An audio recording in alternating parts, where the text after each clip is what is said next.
สิเฮ็ดจังได๋วะตั้งแต่ถึกสั่งย้ายมาย้อนเป็นญาติลูกค้าของเอ้ยมุกรู้สึกว่าเฮ็ดเวียกเดี๋ยวนี้อิหยังก็ลำบากไปเบิดด้วยถ้าถึกไล่ออกมาดิสิเฮ็ดจังได๋นี่อ๋อเส้นหาเอ้ยวีน่าก่อน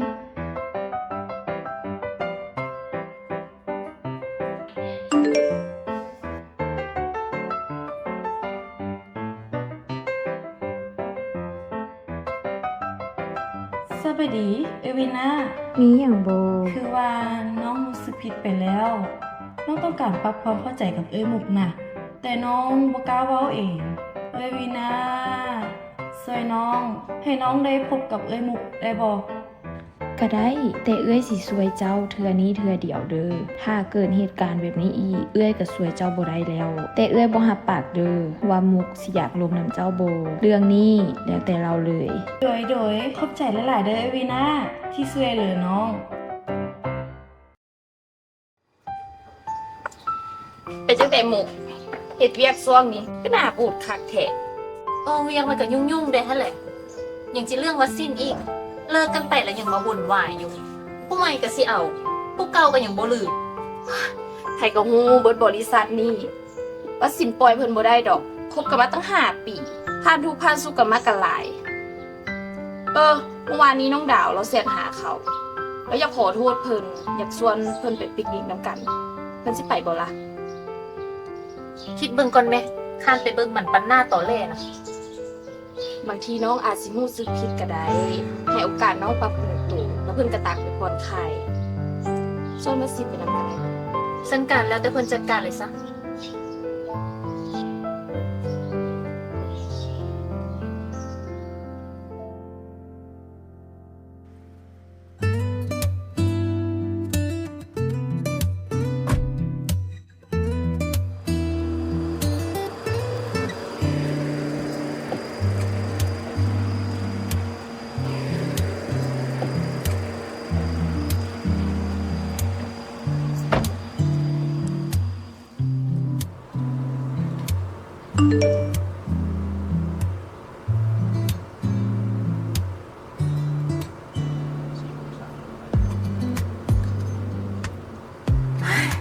ประกันให้รถก็ซื้อทุกปี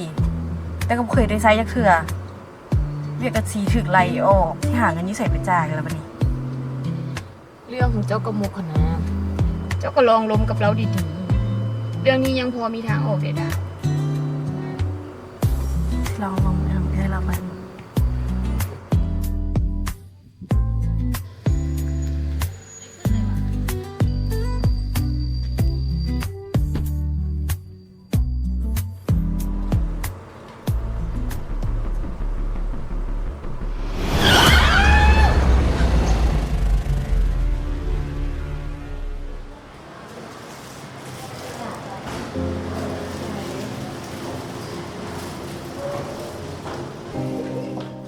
เดี๋ยวน้องไม่อย่างไรบ่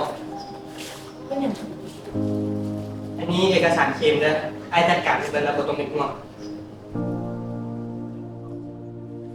อีไปประกันให้น้องยังมันเบิด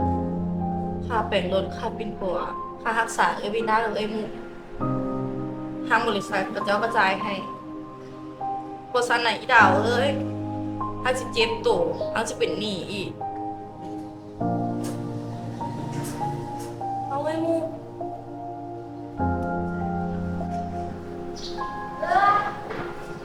มุเป็นยังไงแล้วคือน้องขอโทษเอ้ยน้องโมหัวเราเป็นลูกค้าเอ้ยคันหัวเราเป็นลูกค้าเอ้ยน้องก็สิบ่ไปยาก